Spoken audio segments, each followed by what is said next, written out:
నాకు తెలిసిన కొంతమంది లైక్ 30+ 40+ 30+ పెళ్ళైన ఒక అబ్బాయి హ్మ్. ఇప్పటివరకు ఎప్పుడు కూడా సెక్స్లో అప్పుడు పార్టిసిపేట్ చేయలేదు. At the same time virgin అనమాట అబ్బాయి. హ్మ్. నాకు ఫోన్ చేసి ఏం చేయాలని చెప్పేసి నన్ను అడిగాడు. హ్మ్. నాకు చాలా నవ్వు వచ్చింది టు బి Yeah. ఆనెస్ట్గా. సో అప్పటి వరకు అబ్బాయికి ఏం తెలియదు, జీరో నాలెడ్జ్. హ్మ్. సో అలాంటి 30+ ఏజ్ ఉన్న వాళ్ళకి ఎలా ఛాన్సెస్ ఉంటాయి, ఎలా చేస్తారు, వాళ్ళిద్దరి మధ్య బాండింగ్ ఎలా ఉంటుంది, ఎలా ఉండొచ్చు? ఇప్పుడు మీరు అడిగిన ప్రశ్నలో 30 ఇయర్స్ ఓల్డ్ అన్నారు కదా! సో, వీళ్ళకి చాలా డౌట్స్ ఉంటాయండి. అంటే ముందు సెక్షువల్ నాలెడ్జ్ ఉండదు. సెక్షువల్ యాక్ట్ ముందు ఎప్పుడు చేసుండరు. అవును, ఒకేసారి మ్యారేజ్ అయిన తర్వాత ఏంటి అనే భయంలో ఉంటారు. చాలా చాలా టెన్స్గా. చాలా టైమ్స్‌లో మీ ఫ్రెండ్ అడిగిన ప్రశ్నకి నాకు ఇదే అనిపిస్తుంది. అది పర్ఫార్మెన్స్ యాంగ్జైటీ అంటాం. ఓకే.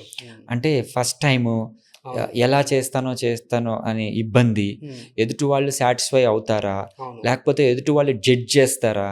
ఉమ్.